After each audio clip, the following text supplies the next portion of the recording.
Je commence avec ma définition de ce qu'est le care. Il s'agit d'une disposition et d'une pratique, c'est-à-dire à la fois souci des autres et action de prendre soin d'eux, comme c'est dit dans la présentation de cette séance. Le care est donc sollicitude, attention, responsabilité et en même temps un ensemble d'activités matérielles pour maintenir les personnes en vie et assurer leur bien-être. Je pense qu'on ne pouvait pas faire du care dans l'EHPAD bord de Seine de Neuilly, décrit par Castanet dans Les Fossoyeurs, j'en reviendrai. Il peut être rémunéré ou non rémunéré, parce qu'on peut faire du care à domicile, chez nous, avec les enfants, avec les conjoints ou la conjointe, avec les personnes vivant dans la famille. Mais ici, je présente seulement les care professionnels, les care des auxiliaires de vie, d'aide médico-psychologique, AMP, des aides soignantes, des infirmières, des aides à domicile, bref, des professions du care au sens strict. Elles réalisent un travail pénible, mal reconnu et mal rémunéré. On peut dire que symboliquement et matériellement, c'est des métiers mal rémunérés et cela a été toujours reconnu par les féministes qui ont pourtant été accusées d'embellir les travails pénibles de ces soignantes avec l'idée de sollicitude, de compassion, d'affect, de care. Bon, on pourra y venir dans la discussion. Je commence par dire l'importance de la participation des femmes dans la force du travail en France. Aujourd'hui, il y a un presque équilibre dans le nombre total d'emplois des femmes et des hommes en France, qui est d'environ 13 millions pour les hommes, 13 millions pour les femmes. 13 millions et quelques pour les femmes, 13 millions et beaucoup pour les hommes, presque 14 millions, ce qui fait qu'il y a 48% des femmes en nombre total d'emplois et 52% des hommes en nombre total d'emplois en France. Or, cet équilibre assez important entre hommes et femmes dans l'emploi total en France se rompt quand on voit qu'est-ce que ça veut dire en termes de participation des femmes et des hommes dans les métiers du care. Parce que dans les métiers du care, dans chaque 10 postes de travail du care, 9 sont occupés par des femmes. C'est-à-dire il y a presque 90% des femmes qui occupent des positions dans les métiers du care par rapport aux hommes qui sont très minoritaires dans ces métiers, notamment en France. On peut dire que dans chaque 10 postes de travail du care, les 9 qui sont occupés par les femmes, c'est dans des professions de care dans le sens strict, les infirmières, les kinésithérapeutes, les éducatrices des jeunes enfants, agents des services hospitaliers, aides soignantes et professions assimilées, assistantes maternelles, gardiennes d'enfants, aides à domicile, aides ménagères, travailleuses familiales, employés des maisons et personnel de ménage. Elles sont en tout 2 590 000 travailleuses sur un total de 13 millions et 11 000 des femmes en emploi en France, ce qui veut dire 20% du total des femmes en emploi. Ce sont des 20% du total des femmes en emploi. Les activités professionnelles où les contingents des femmes est le plus important et qui constituent les noyaux du travail des care sont les aides soignantes, les aides à domicile, les infirmières et les assistantes maternelles. Ainsi, 4 types d'activités professionnelles représentent 17% de l'ensemble des femmes en emploi. Ces activités professionnelles représentent les care dans les sens stricts. Or, on peut aussi penser au care dans les sens larges, en pensant par exemple aux psychologues, aux médecins, et elles sont de plus en plus importantes dans les métiers actuellement en France et dans le monde, mais elles représentent encore un nombre relativement étroit par rapport aux aux métiers du care dans les sens stricts, c'est-à-dire les aides à domicile ou les auxiliaires de vie qui sont en proportion beaucoup plus importante, en nombre beaucoup plus important que les médecins femmes ou les psychologues femmes, etc. On peut aussi penser au care dans les sens plus larges en pensant à des métiers, des care qui ne sont pas proprement parler dans le sens strict des métiers du care. Je pense par exemple aux coiffeuses, aux coiffeurs, aux coiffeuses, aux manicures, aux esthéticiennes, etc., qui peuvent être aussi comptées comme étant des personnes qui sont dans les care dans le sens large. Et elles représentent seulement 0,8% des femmes en emploi. Je pense qu'on peut corréler cette féminisation, le fait que ce soit tellement des femmes qui occupent ces emplois de care, avec le fait que c'est un travail peu valorisé, peu rémunéré et invisible. Invisible parce que jusqu'à maintenant, pratiquement jusqu'au moment de la pandémie, ces métiers étaient pratiquement non seulement non reconnus et non valorisés, mais aussi invisibles. Mais la pandémie a rendu plus visibles les métiers du care. La controverse selon laquelle le care s'applique seulement aux êtres dépendants ou aussi aux êtres autonomes n'est plus d'actualité parce qu'on considère que tout le monde est vulnérable face à la pandémie et tout le monde est vulnérable face au coronavirus.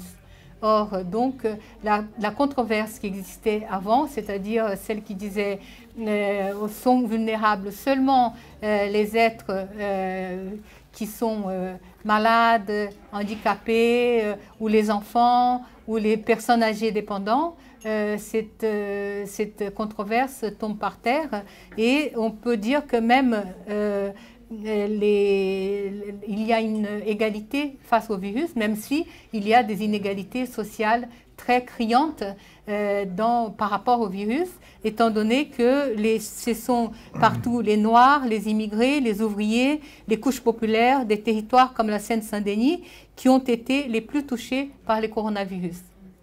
Il y a beaucoup des enquêtes statistiques qui montrent cette réalité par rapport à la France. Macron a aussi changé les discours guerriers, son discours guerrier, en avril 2020, dans un discours qu'il a prononcé en disant « Les moments que nous vivons nous rappellent que nous sommes vulnérables, nous l'avons sans doute oublié.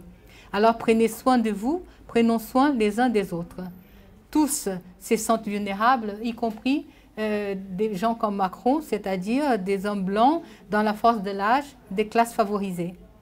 Le fait que rien n'a changé véritablement après cette déclaration nous montre l'essence purement rhétorique de cette assertion.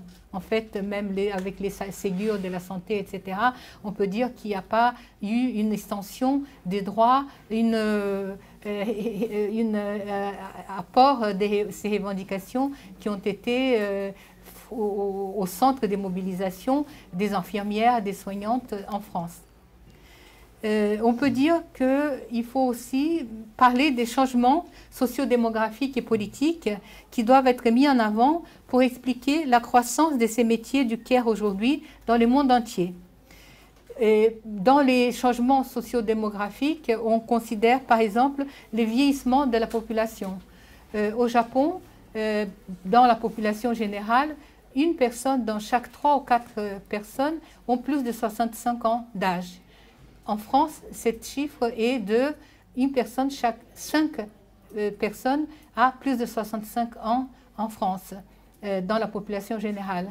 Et au Brésil, ce chiffre est de une personne chaque 7 personnes qui ont plus de 60 ans au Brésil, dans la population générale. Plus de 60 ans parce que dans ces pays, dans les pays comme le Brésil, c'est considéré que c'est 60 ans et pas les 65 ans qui est le début de la vieillesse. On peut dire que, bon, pourquoi j'ai choisi le Brésil, la France et le Japon très rapidement, parce que je suis née au Japon, je suis allée au Brésil quand j'avais 5 ans, j'ai resté au Brésil jusqu'à l'âge de 24 ans, et à 24 ans, j'ai dû fuir la dictature militaire brésilienne et j'ai dû venir comme réfugié politique en France, où je suis depuis 51 ans, j'ai 75 ans aujourd'hui, et on peut dire que ces 3 pays, je les connais par les contextes, par la langue, etc. Et c'est pour ça que j'ai choisi, depuis 1980 à étudié les multinationales du Brésil, de la France et du Japon. Et ensuite, à partir de 2009-2010, a étudié les personnes âgées et les professionnels qui soignent les personnes âgées. En dehors du vieillissement de la population, on peut dire que dans les changements sociodémographiques, on peut considérer la diminution de la fécondité dans les 3 pays, y compris au Brésil, où avant on avait 5-6 enfants par chaque femme en âge de procréer. Et aujourd'hui, il n'y a pas beaucoup de différence entre les Brésil et la France en termes de enfants par femme en âge de procréer, qui est de l'ordre de 2 enfants par femme en âge de procréer. Une autre différence, du changement sociodémographique, c'est la mise au travail rémunérée des femmes qui ne peuvent plus s'occuper des personnes dépendantes chez elles. Comme dit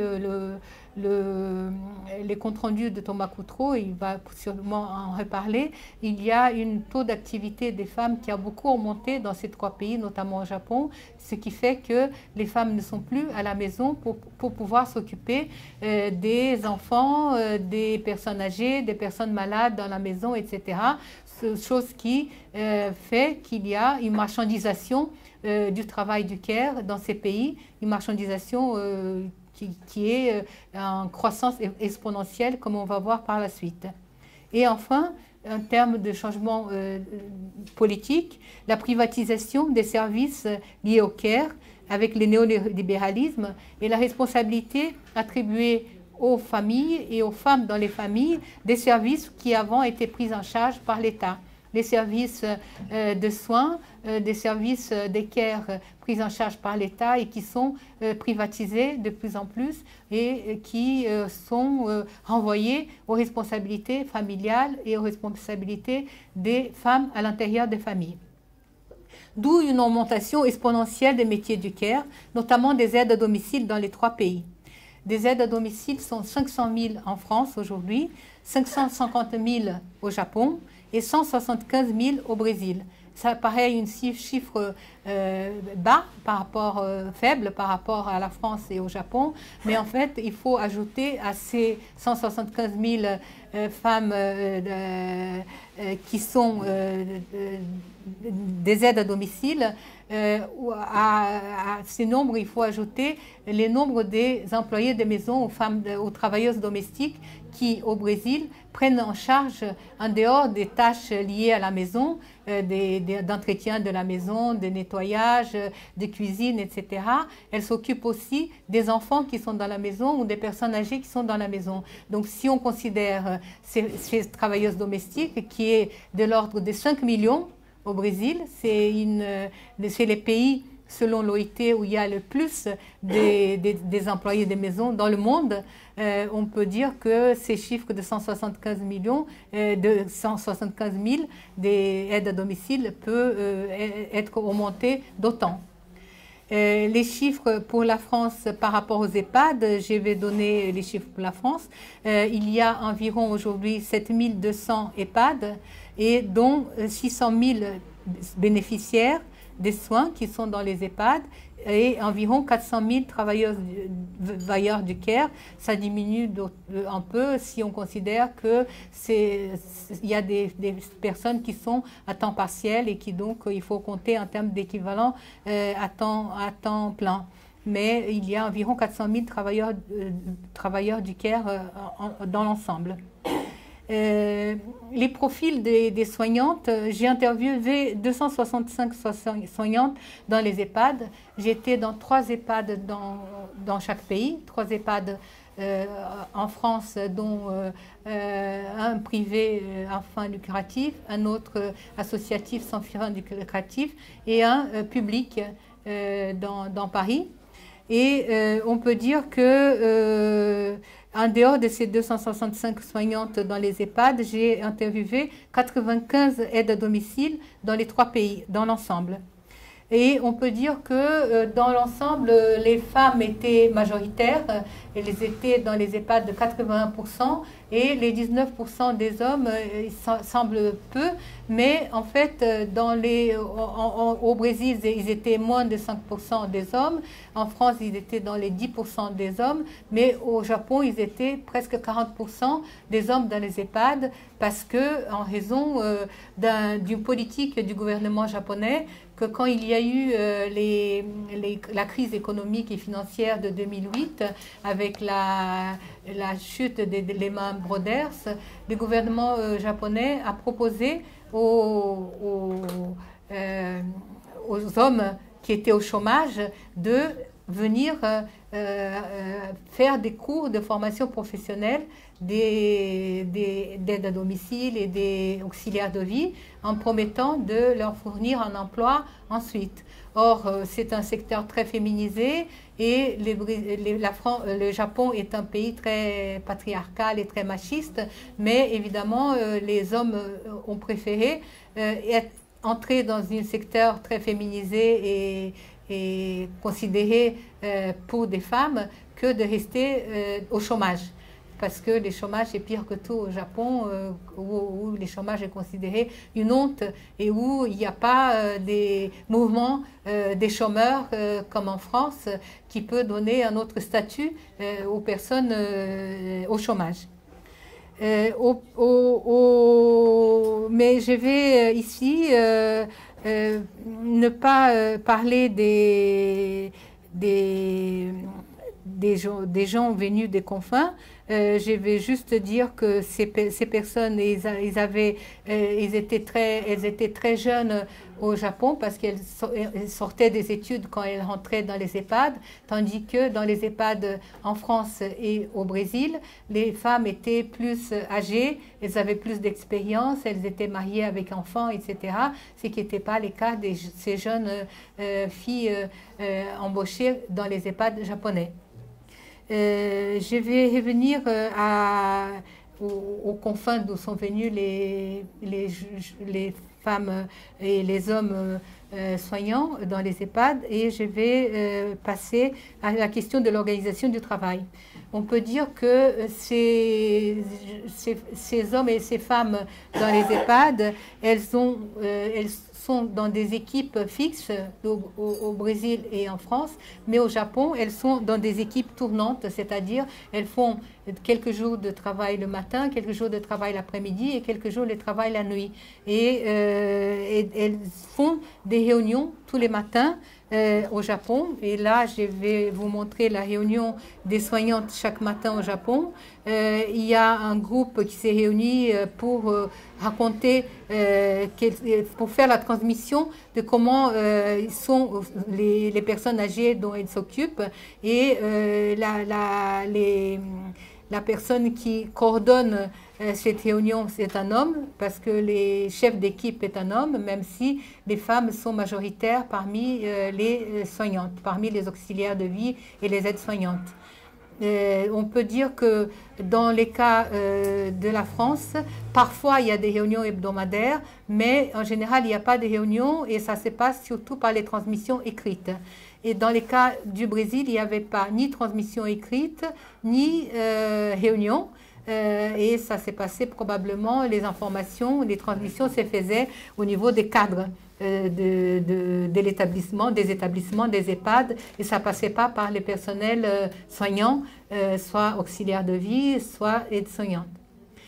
Sur l'organisation de la vie collective en France, au Brésil et au Japon, on peut dire, je vais donner l'exemple des Kantu dans un EHPAD en France, la spécialisation, une taylorisation des travails dans les cas du Brésil, et au Japon, l'unit-gata qui ressemble au canton, c'est-à-dire c'est aussi des groupes, des petits groupes de jusqu'à 10 personnes qui est considéré plus favorable pour s'occuper des personnes âgées. Là, c'est l'exemple des Kantu en France, où vous voyez deux personnes qui sont appelées maîtresses des maisons, qui sont des auxiliaires de vie et qui sont en train de faire la cuisine pour les personnes âgées qui sont déjà à table. Et elles font la cuisine, elles servent, elles aident les personnes âgées à manger.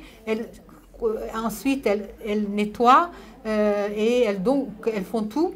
Et ça veut dire qu'il y a une intensification du travail assez importante pour les auxiliaires de vie dans ces cantons en France. C'était le cas d'un établissement dans un EHPAD français. Au Brésil, il y a une spécialisation. Là, c'est des cuisinières qui font que de la cuisine. Elles prennent pas soin des personnes âgées. Elles n'ont pas des rapports avec des personnes âgées, sauf de leur servir. Ces personnes âgées ne sont pas les plus dépendantes. Elles ne sont pas au lit et elles arrivent ensemble à manger dans un réfectoire. La cuisine qui est préparée par ces cuisinières qui sont spécialisées dans la cuisine, comme d'autres sont spécialisées dans les transports et d'autres sont spécialisées dans les nettoyages de l'EHPAD. Là, vous voyez la structure du Japon, la structure en Onigata, c'est-à-dire en structure unitaire, où il y a un nombre relativement restreint de personnes âgées dont on prend soin les auxiliaires de vie japonais, donc souvent des hommes, et qui leur fait à manger et qui s'occupent de la vie quotidienne de ces personnes âgées. J'enchaîne sur la santé au travail, sur les lombalgies. Dans les cas du Brésil, il y a ici, vous voyez, une infirmière blonde et une auxiliaire de vie noire qui s'occupe d'une personne âgée en les prenant pour le mettre dans les lits. Et sont les deux ensemble qui prennent le poids de la personne âgée, ce qui n'est pas le cas du Japon où l'auxiliaire de vie prend la personne âgée toute seule et prend tous les poids de la personne âgée en prenant le fauteuil, en la mettant dans la chaise roulante. Les directeurs de cet établissement considéraient que les personnes âgées devraient être comme les autres, pouvoir rester dans un fauteuil et pas rester tout le temps en fauteuil roulant, mais c'est évidemment les dos des personnes qui s'occupaient de ces personnes âgées qui ressentaient, et tous les soignants des 3 pays parlaient de lombalgie, de sciatique, de mal au dos, sans exception. Et il n'y avait pas du tout de la part des entreprises une possibilité de faire de la formation et de faire de la prévention par rapport au mal de dos. Et ce qu'ils faisaient, c'était de remplacer les gens qui avaient mal au dos par des plus jeunes qui étaient en pleine forme physique. Là, c'est dans un autre EHPAD du Japon où il y a un garçon et une fille qui s'occupent d'une personne âgée en prenant la personne âgée de son fauteuil en la mettant dans son lit. Ici, c'est une fille seule dans un autre EHPAD japonais qui prend un monsieur toute seule et tous les poids du monsieur de la chaise, du fauteuil vers la chaise roulante. Ici, on voit en France des verticalisateurs qui est un appareil, un équipement qui sert à prendre la personne âgée d'une certaine corpulence du lit pour nettoyer les lits, pour faire le lit et en même temps faire l'hygiène de la personne âgée. Et ensuite, les verticalisateurs mettent la personne âgée à nouveau dans les lits. Et c'était la solution trouvée par cet EHPAD français public du 20e arrondissement pour pallier au manque d'effectifs. Parce que c'était la nuit, il n'y avait pas d'autres personnes, il n'y avait pas une deuxième personne pour aider l'aide-soignante que vous voyez au fond et qui devait s'occuper seule de l'ensemble des personnes âgées qu'il fallait prendre soin la nuit. Et donc, c'était une manière de faire de pallier au manque d'effectifs à la nuit en faisant que les personnes âgées étaient prises en charge par une aide-soignante et par un équipement. C'est fini les photos, tu peux fermer. Je crois qu'il faut aussi dire que les aides à domicile ont d'autres problèmes de santé différents de celles qui apparaissent dans la photo qui sont des EHPAD. Les aides à domicile, notamment au Brésil, on disait par exemple qu'elles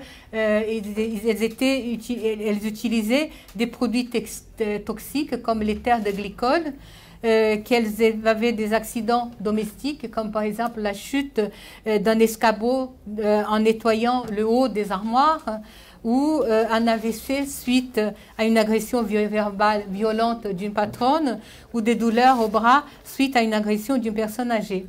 Et donc, il y a toute une série de problèmes de santé évoqués par des aides à domicile dans les cas du Brésil. Par rapport à la santé mentale, je crois qu'il y a toute une série de spécificités par rapport aux soignantes dans les institutions et à domicile. Parce que, par exemple, en dehors du stress qui est évoqué très souvent, il y a la mort des personnes âgées qui entraîne des troubles du sommeil, de l'angoisse, etc.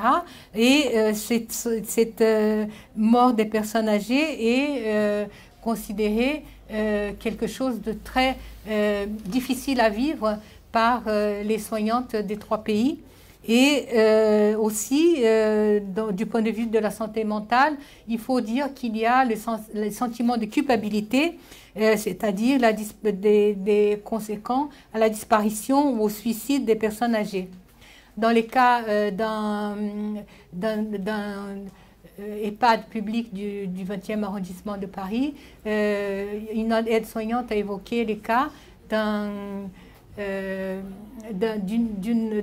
d'une personne souffrant de la maladie d'Alzheimer qui est partie, qui est disparue, et ils ont dit nous n'avons pas été suffisamment vigilants, il n'y a pas de code à l'ascenseur ou à la porte de sortie. Et donc, il est parti comme ça, dans la nature. Il est sorti parce qu'il n'y avait pas de code dans l'ascenseur ou des codes à la porte de sortie. Et il est disparu pour toujours. Et la famille, évidemment, n'était pas contente du tout de cette situation. Et bon, ça me interpelle beaucoup parce que Paris est une ville très organisée. Je ne comprends pas comment une personne peut disparaître comme ça en sortant d'un EHPAD dans le 20e arrondissement et ne pas être retrouvée jamais. Je pourrais considérer que c'est vraiment les cas possibles au Brésil, dans une ville comme São Paulo, que les personnes disparaissent pour toujours. Mais dans les cas de Paris, ça m'a vraiment beaucoup interpellée, mais ils disent qu'il n'a jamais été retrouvé. Cette culpabilité, on peut aussi voir dans les cas dans un EHPAD au Japon où il y a eu une personne âgée qui est disparue, qui est tombée, qui s'est jetée du 2e étage de l'EHPAD japonais. Et ils disent, c'est un auxiliaire de vie, dit le suivant: c'est un manque de vigilance, il s'est jeté par la fenêtre en notre présence et nous n'avons rien pu faire. Ils ont vu le type se jeter et ça fait déjà plusieurs années, mais ils se rappellent de cet épisode comme si c'était aujourd'hui et ils sentent la culpabilité de ces faits. Je pense que je peux enchaîner sur la question de la subjectivité de la sexualité dans les cas des soignantes et dans les cas des aides à domicile. On peut dire qu'au Brésil, il y a les récits des manifestations involontaires d'hommes âgés en érection au moment du bain ou des manifestations explicites de demandes de satisfaction sexuelle de la part des femmes âgées. Et cela cause du trouble chez les soignantes. Dans les cas du Japon, j'ai interviewé une fille jeune de 21 ans, auxiliaire de vie, qui avait été écoutée il y a quelques mois de dans cette EHPAD japonaise, et elle disait que cette femme, elle disait qu'elle avait un amoureux, et elle a été tripotée quand elle donnait le bain à une personne âgée, et elle était tellement étonnée qu'elle a laissé tomber la personne âgée, qui n'a pas heureusement eu une blessure très grave, mais évidemment elle a été réprimandée parce qu'elle n'avait pas fait le nécessaire, c'est-à-dire, bon, est-ce qu'il aurait fallu qu'elle accepte d'être tripotée en disant qu'il n'avait pas les moyens, tous les moyens, il n'avait pas les moyens cognitifs, etc. Mais en tout cas, elle et d'autres soignantes disaient qu'il n'y avait aucun module dans leur formation professionnelle qui les avertissait de comment procéder dans des cas pareils de tripotage. Elle disait, un accident, j'ai laissé glisser les résidents au moment du bain, j'ai eu très peur, c'était un résident qui aimait faire des attouchements, mais il ne le faisait pas pour faire du mal, je pense qu'il avait ses raisons, difficile de faire ses métiers, le care, kaigo.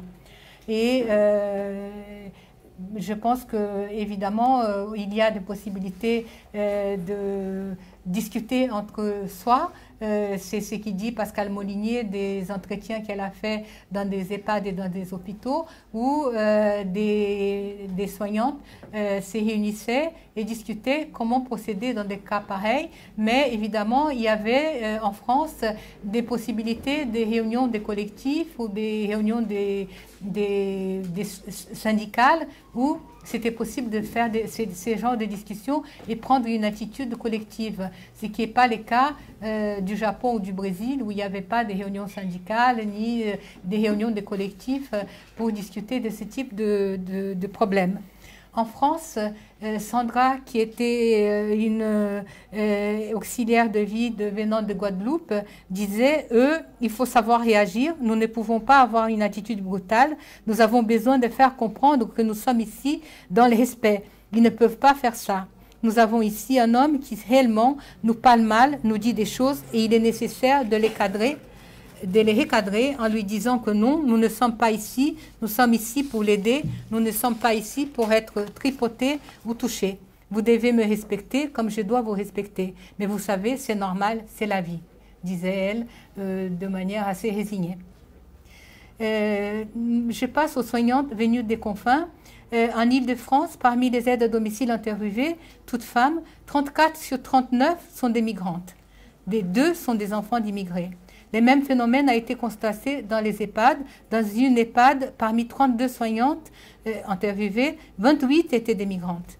Les aides à domicile migrantes en France sont d'origines diverses. 11 viennent d'Algérie, une du Maroc, 9 de l'Afrique subsaharienne, Togo, Sénégal, Mali, Cameroun, 6 des Antilles, une de la Réunion, 4 d'Haïti, une de Liban et une de Portugal. Donc les origines assez diverses. L'origine géographique des 94 soignantes interviewées dans les 3 EHPAD en France est très variée. 30 sont nées en France, c'est-à-dire un petit tiers est né en France. 15 viennent du Maghreb, 7 du Maroc, 7 d'Algérie, une de Tunisie. 15 viennent des Antilles, 12 de Guadeloupe, 2 de Martinique, une des Antilles, elle dit des Antilles, 4 de Haïti, 20 viennent de l'Afrique subsaharienne, 6 de Zaïre-Congo, 2 de Côte d'Ivoire, 3 des Comores, 2 de l'île Maurice, 2 de Guinée, 1 du Gabon, 1 du Bénin, 1 du Mali, 1 de Mauritanie, 1 du Sénégal. Les autres venaient du Liban, de la Pologne, de Belgique, de Mayotte et de la Réunion. Au Brésil, il y a eu une immigration interne, c'est-à-dire des personnes qui viennent du nord-est vers Rio, São Paulo, vers le sud, et l'immigration interne fait que seulement 14% des aides à domicile étaient nées à São Paulo où elles travaillaient. Et dans les EHPAD, à peu près la moitié des personnes qui travaillaient dans les EHPAD venaient aussi des autres États du Brésil, notamment du nord-est. Au Japon, on peut dire qu'il y a différentes lois pour faire venir des immigrés, des accords bilatéraux avec le Vietnam, avec l'Indonésie, avec les Philippines, mais c'est très difficile de faire venir des immigrés au Japon parce que le gouvernement japonais est très regardant par rapport, par exemple, à la connaissance de la langue écrite et parlée du japonais, qui n'est pas évident à apprendre en 2 ou 3 ans de formation professionnelle.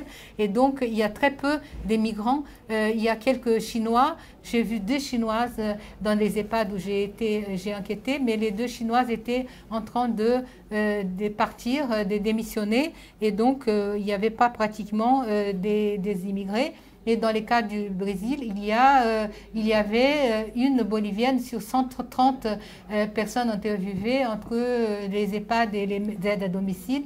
Et on peut dire que cette Bolivienne était très atypique. Aujourd'hui, dans les années récentes, il y a une immigration sud-sud de Bolivie, du Paraguay, du Pérou et certaines des Venezuela. Et certaines vont dans les métiers des aides à domicile et des travailleuses domestiques dans les familles brésiliennes. Mais c'est encore très incipient.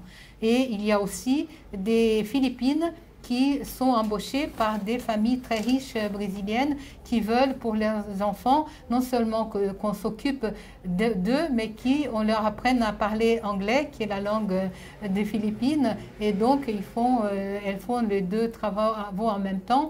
Mais c'est aussi une immigration très faible numériquement, mais très significative du point de vue de ce que cela représente. Par rapport au racisme et à la discrimination des personnes âgées envers les soignantes, les cas d'Antoine étant noir de 45 ans dans un EHPAD français est révélateur.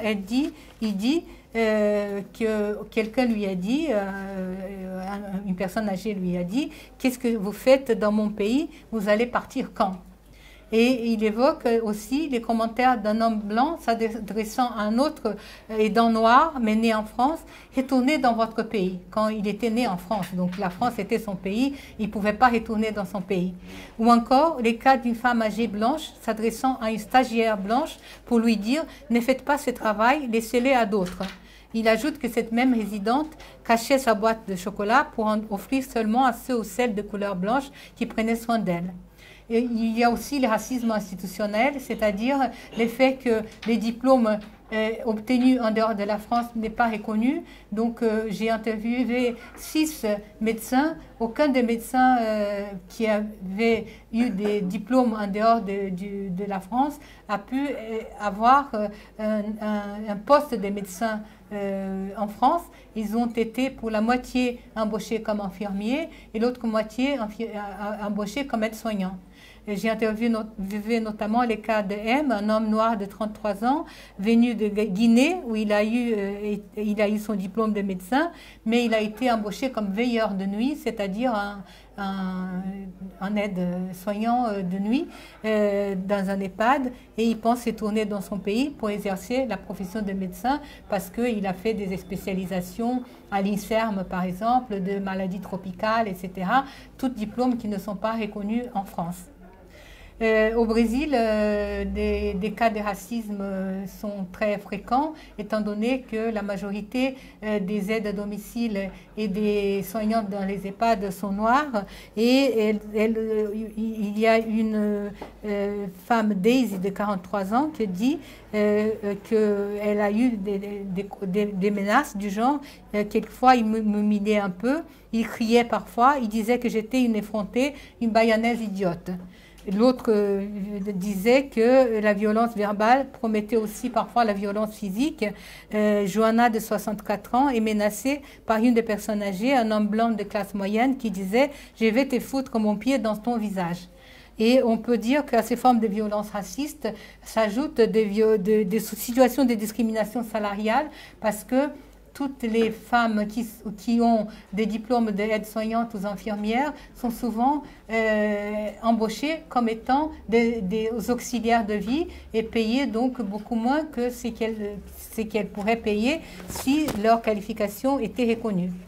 Dans les cas du Japon, il n'y a pas des Noirs, il n'y a pas des migrations noires au Japon, mais il y a une discrimination dans les EHPAD japonais des personnes qui sont en CDD, à temps partiel, etc., et qui ont des discriminations salariales et des discriminations du point de vue des bénéfices. Ils bénéficient par exemple, des bonus qui est un pourcentage très important du salaire versé au Japon, dont je reviendrai plus tard. Je crois qu'il y a des analyses intéressantes de cette division internationale raciale du travail faite par Saskia Sassen, par Evelyne Nakano-Glenn, mais je vous renvoie au livre à la page 111 où elles font des analyses parce que je voudrais que Thomas Coutreau puisse prendre la parole tout de suite après. Je voulais donc finir avec la centralité des femmes dans la lutte contre le racisme, l'exploitation et pour la reconnaissance du métier de care. Par rapport au salaire, les soignants de 3 pays disent qu'ils ont des bas salaires et les hommes japonais disent qu'ils ne peuvent pas fonder une famille avec leur salaire. Dans tous les 3 pays, les auxiliaires de vie et les soignants disent que leur salaire est trop bas par rapport à ce qu'ils font, par rapport à leurs compétences, par rapport à leur travail. Mais du point de vue salaire, je pense que Thomas pourra revenir plus loin. Elles ont au Japon les salaires les plus élevés, suivi de la France qui a un salaire intermédiaire entre les salaires japonais et les salaires brésiliens qui vient bien derrière les salaires français. Et les salaires japonais sont plus élevés exactement en raison de ces bonus qui est un prime qui est donné 2 fois par an, en juin, juillet et en décembre, et qui représente à chaque fois environ 3 à 4 fois les salaires mensuels. Donc ça fait environ 8 salaires mensuels de plus par an qui est intégré donc pour les comptes de combien ils gagnent dans les salaires, leurs salaires réguliers. Ces bonus correspondent au chèque cadeau dans les cas de la France. Dans un des EHPAD où j'ai été, il y avait justement des chèques cadeaux qui étaient d'environ 400 € qui étaient donnés à la fin de l'année comme cadeau de Noël et qui ne correspond absolument pas au bonus japonais. Et dans les cas du Brésil, ça correspond les bonus au 13e mois, mais le 13e mois, ça représente un salaire mensuel par an qui est versé au moment du Noël aux personnes qui travaillent régulièrement. Les aides à domicile ont des salaires en France en dessous de 8 000 € et souvent elles ont des emplois à temps partiel, donc ce n'est pas étonnant de voir des aides à domicile qui gagnent 600-700 € par mois comme salaire. Les infirmières en France sont les plus mal payées en Europe. Nina Sahraoui a dépouillé les statistiques de l'OCDE qui montrent que les infirmières françaises gagnent 90% du salaire moyen en France, tandis que dans les pays de l'OCDE, leur salaire est de 110% du salaire moyen pour les 32 pays de l'OCDE. Les aides à domicile françaises ont des revendications concernant leur salaire, leur contrat de travail. Ils demandent de passer un CDI à temps plein avec des taux horaires à 12 € au lieu de 10,25 € brut. L'augmentation de l'indemnité kilométrique de 50 centimes d'euros au lieu de 35 centimes d'euros pour les frais d'essence, pour la réparation des voitures, etc. Et des meilleures organisations de planning parce qu'elles ont beaucoup de trous entre 2 interventions et ces trous ne sont pas comptabilisés pour la paye. Il s'agit des revendications des aides à domicile mobilisées de Loir-et-Cher. Elles sont aussi portées par un collectif qui s'appelle la Force invisible des aides à domicile, collectif créé juin 2020, voir les tracts pour le 8 mars du collectif Femmes contre les précarités, les chômages et les discriminations qui peut être obtenu auprès de Odile Merkelin qui est ici présente. Je pense que sur les mobilisations, on peut dire aussi que les travailleuses du CARE sont en première ligne. Les soignantes en grève à Fouche-France, dans un EHPAD, en 2017-2018, contre les restrictions budgétaires du ministère de la Santé. Et on peut dire que on peut parler aussi des mobilisations des soignantes des hôpitaux pour la reconnaissance de leur travail et pour la reconnaissance salariale et symbolique de leur travail, et en manifestant dans les hôpitaux et dans la rue en mai-juin 2020, en juillet 2020 et en 2021 et 2022. Il y a aussi les grèves des aides à domicile dans les Loir-et-Cher en février 2021 et en 2022. À ces mobilisations en France, on peut ajouter les démissions collectives des 400 infirmières, avant les démissions collectives qu'on voit aujourd'hui aux États-Unis. 400 infirmières d'un hôpital de Tokyo contre les coupes dans les bonus en raison des problèmes de rentabilité des hôpitaux avec la prise en charge des maladies du coronavirus. Il faut dire qu'au Japon, les malades du coronavirus ne sont pas prises en charge par les hôpitaux et les cliniques privées, mais uniquement par les hôpitaux publics. Et ces hôpitaux publics ont eu des problèmes de rentabilité dans la pandémie, ce qui a fait baisser les bonus et ce qui a fait que les bonus, elles n'ont pas touché les bonus et elles ont démissionné en masse de cet hôpital public de Tokyo. On doit aussi prendre en considération les mobilisations des travailleuses domestiques brésiliennes contre les licenciements et pour le maintien des salaires en période de pandémie et en protestation contre la patronne responsable d'un accident mortel d'un enfant de sa domestique. Je ne sais pas si vous avez eu cette idée. J'ai terminé le temps. Bon, alors je vais passer à la question des priorités qui clôt cette intervention. Il faut voir les dénonciations de l'ORPEA par Castanet dans les Fossoyeurs, priorité au profit et à la rentabilité versus priorité aux personnes âgées, à leur bien-être, à leur dignité, priorité à la production du vivre, au care, et pas de priorité aux chiffres. Bon, on voit que la limitation de 3 couches, voire moins par jour, ou ne pas s'occuper des escarres, ou un turnover élevé des soignants, ne va pas dans le sens de faire du care. Et les limitations à 3 couches, voire moins par jour, m'a rappelé qu'au Japon, dans un EHPAD, il y avait la restriction du nombre de bains par 2 fois par semaine pour des raisons de coûts en personnel et en électricité. Et il faut voir que pour les personnes âgées japonaises, un des grands plaisirs de leur vie, c'est de prendre les ofuro, c'est-à-dire les bains d'immersion le soir, tous les jours, avant de se coucher.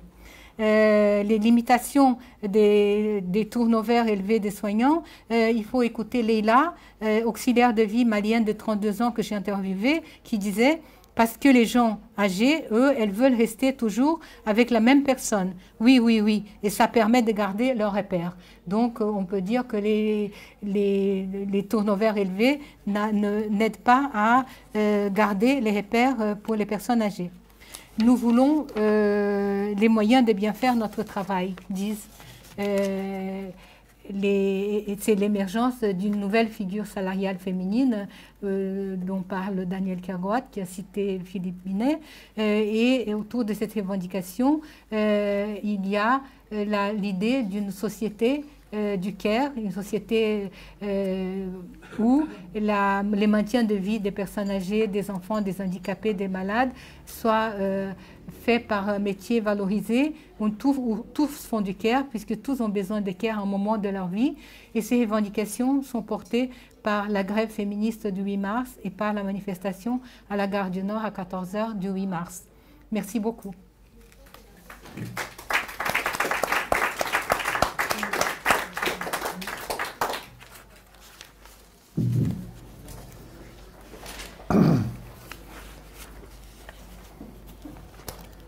Bien, alors je suis très content d'être là pour discuter le livre d'Elena. Bon, Elena, c'est vrai qu'on se connaît depuis très longtemps et en fait, on ne discute pas souvent boulot. Hein. Oui.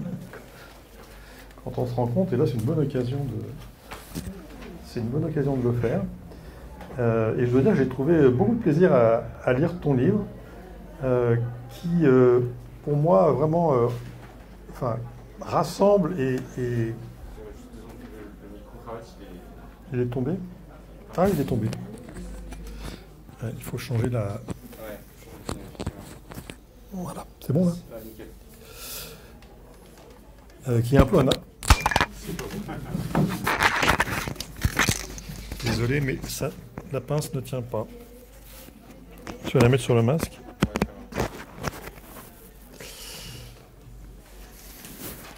Oui, je dirais que c'est un livre qui est un peu un aboutissement de ta démarche de recherche depuis le début. Tu as, de par ta trajectoire personnelle que tu as rappelée tout à l'heure, une position unique pour analyser de façon comparative des systèmes sociaux aussi différents que le système français, brésilien et japonais, que tu connais profondément de l'intérieur, en connaissant la langue, la culture, la littérature sociologique, politique. Donc ça donne vraiment un point de vue unique.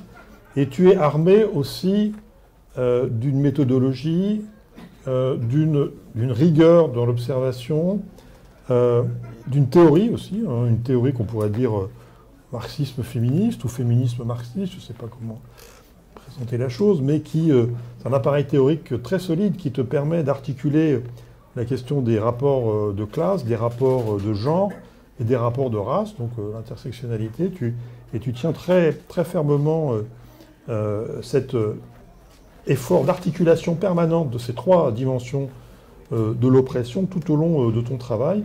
Donc à la fois l'intersectionnalité, la comparaison internationale, l'attention aussi permanente, et ça tu l'as à nouveau montré dans ton exposé, l'attention permanente aux détails, à la subjectivité, et tu donnes beaucoup d'importance à juste titre à la subjectivité des personnes au travail, et dont l'expérience, les injustices vécues et aussi parfois le plaisir qu'elles peuvent trouver dans leur travail, elles en parlent aussi, fournissent vraiment la trame de ton écriture.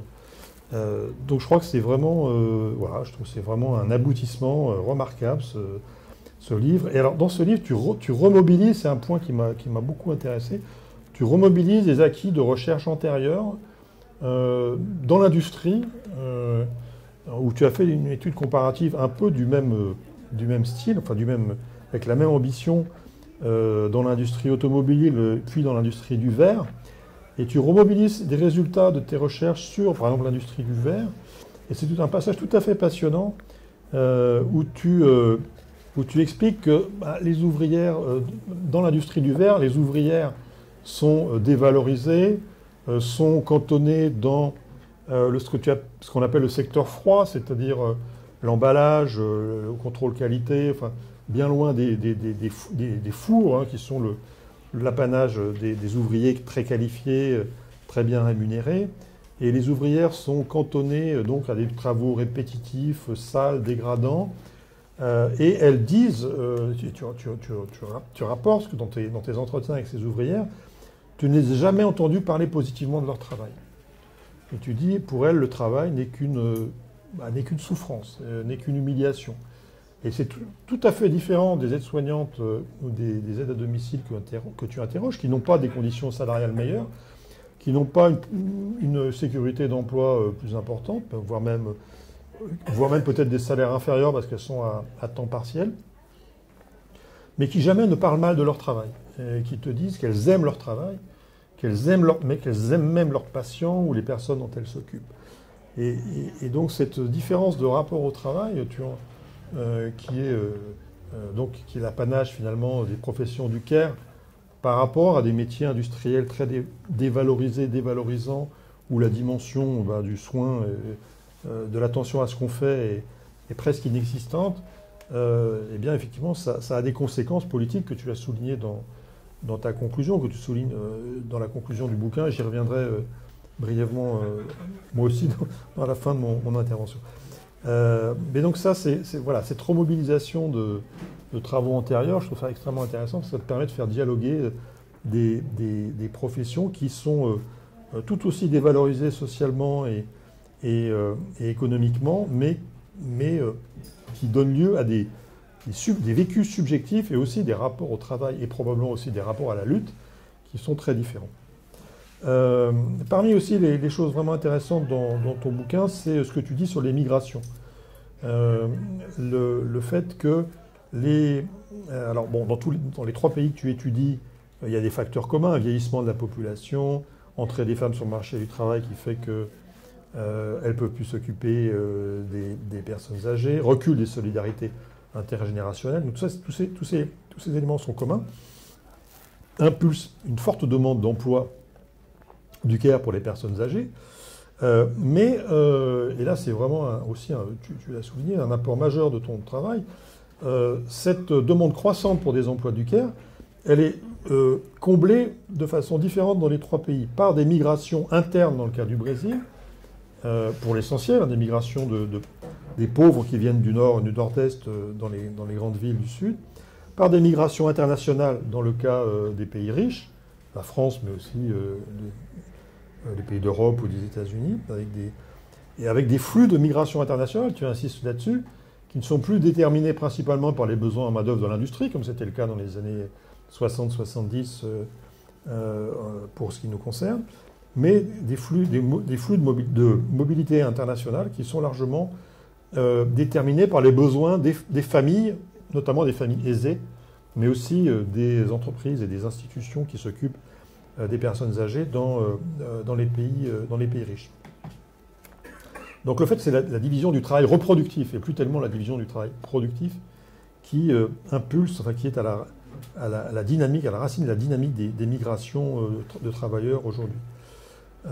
Et tu montres comment beaucoup de migrants et de migrantes sont très qualifiés, en fait, en tout cas par rapport aux emplois qu'on leur fait occuper dans le pays d'accueil. Et tu as cité ces cas de médecins ou d'ingénieurs ou de chercheurs recrutés comme aides-soignantes ou comme vigiles, comme garde de nuit. Et dans le cas du Japon, qui est vraiment le plus extraordinaire pour nous, le plus exotique pour nous, parce qu'on a l'image quand même d'un pays avec une division sexuelle extrêmement rigide, des rôles très très marqués, division des rôles très marqués entre l'homme et la femme. Et puis on dirait que ça a explosé quand même au cours des 10 ou 15 dernières années, avec une hausse de 10 points du taux d'activité des femmes au Japon dans les années 2010. 10 points en à peine 10 ans, entre 2010 et 2018, c'est incroyable. C'est l'explosion d'un modèle patriarcal, finalement, où les femmes affluent en masse sur le marché du travail de façon très rapide. Et il faut bien quand même trouver des gens pour faire ces boulots-là, les boulots les plus dévalorisés de l'aide à domicile ou de l'aide aux personnes âgées dans les institutions. Et bien, on envoie des hommes, quoi. On trouve. Alors ça m'a vraiment beaucoup surpris. Comment, tu as dit, parce que le chômage est tellement honteux, ça tu ne le dis pas dans le bouquin. Le chômage est tellement honteux au Japon que les hommes, ils y vont, quoi. Même si c'est des boulots dégradés, mal payés, avec une image féminine, ils vont quand même accepter de se sacrifier, entre guillemets, de déroger à la norme virile pour occuper ces boulots. Alors certes, ils ont dans ces boulots des postes un peu plus élevés que les femmes, ils sont plus souvent chefs d'équipe, ils touchent des salaires plus élevés, mais quand même, pas tous, quoi. Donc ça, c'est vraiment un truc, si tu pouvais revenir là-dessus, parce que ça est tellement étonnant que comment ce modèle patriarcal a l'air d'exploser comme ça. Qu'est-ce que ça a comme conséquence sur les rapports sexués au sein des couples aujourd'hui, dans les couples japonais? Enfin, comment est-ce que cette société a changé aussi vite et qu'est-ce que ça veut dire en fait? C'est vraiment un point que je trouve très, très étonnant.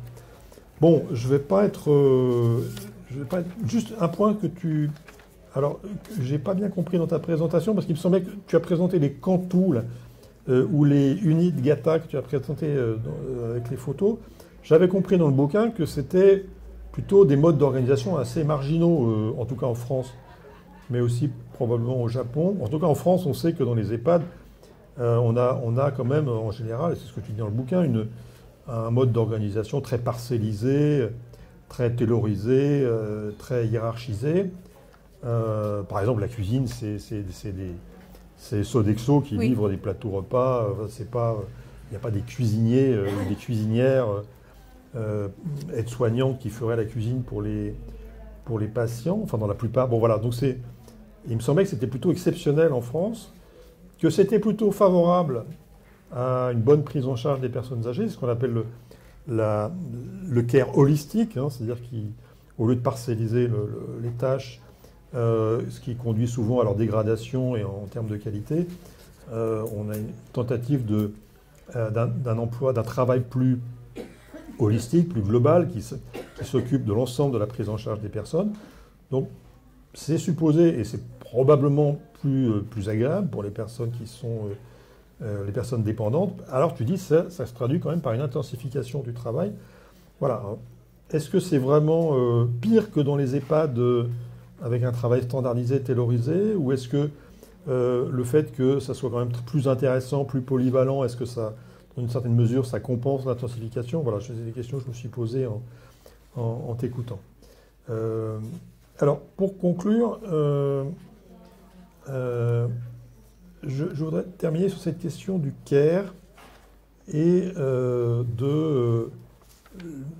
de l'ambition, enfin, si on peut dire, de l'ambition qu'on peut assigner à ce concept. Dans ton bouquin, tu parles du care, tu dis au sens strict, c'est-à-dire les personnes qui s'occupent de personnes fragiles, dépendantes ou malades. Dans ton intervention, tu as parlé du care au sens large. D'ailleurs, je crois que c'est aussi un moment dans le bouquin où tu inclus les coiffeuses, les esthéticiennes, les personnes qui s'occupent du corps des autres. Bon. Est-ce que il y a tout un débat pour savoir, jusqu'à où on peut étendre le concept de care. Est-ce qu'on peut l'étendre finalement? Est-ce qu'on ne devrait pas l'étendre, en tout cas politiquement et même sur le plan scientifique, à toutes les activités de travail en fait. C'est-à-dire, est-ce que toutes les activités de travail ne comportent pas déjà, je dirais presque nécessairement, une dimension, même si elle est invisible, même si elle est minoritaire, même si elle est écrasée, une dimension de care. Alors, je prends deux exemples que j'emprunte à des camarades syndicalistes. Yves Bongiorno, qui est un camarade de la CGT qui a travaillé dans l'industrie automobile, il dit une fois il avait discuté avec un groupe d'ouvriers, il avait fait une observation de leur travail, et ils avaient vu qu'ils étaient sur une chaîne automobile, et ils passaient plus de temps qu'alloué par les temps officiels, ils passaient beaucoup plus de temps à monter les freins. Et du coup, ils passaient moins de temps, ils bâclaient un peu le travail sur d'autres parties, enfin, ils bâclaient pas, mais ils faisaient beaucoup plus vite que le temps alloué, le travail sur les portières ou les sièges. Et donc, il les a interrogés, là. Ils ont fait un débriefing après l'observation du travail. Et les ouvriers lui ont dit, ben oui, mais tu comprends, si on met seulement le temps alloué pour monter les freins, on n'est pas sûr de bien le faire. Et moi, si j'achetais une voiture avec des freins mal montés, je ne serais pas content. Parce que si on monte mal le frein, on met en danger la vie d'une famille. Donc, même dans un métier ouvrier à la chaîne, Yves disait, même dans ce métier-là, les ouvriers font attention aux conséquences de ce qu'ils font, aux conséquences d'un défaut de qualité sur la vie des autres, en fait, et sur le risque que peuvent prendre. Bon. Autre exemple, c'est un autre camarade de la CGT qui m'a raconté ça, c'est Alain Alfonlaire, qui est un syndicaliste infirmier. Et il disait, il racontait une histoire il était au CHSCT de son hôpital à Nîmes, et puis il ne comprenait pas pourquoi les blanchisseuses à la blanchisserie de l'hôpital, c'est une blanchisserie avec des machines très bruyantes, et elles ne mettaient pas les bouchons d'oreille. Donc il y avait des problèmes d'audition, il y avait des problèmes la médecine du travail disait mais ça ne va pas, elles ne mettent pas leur protection.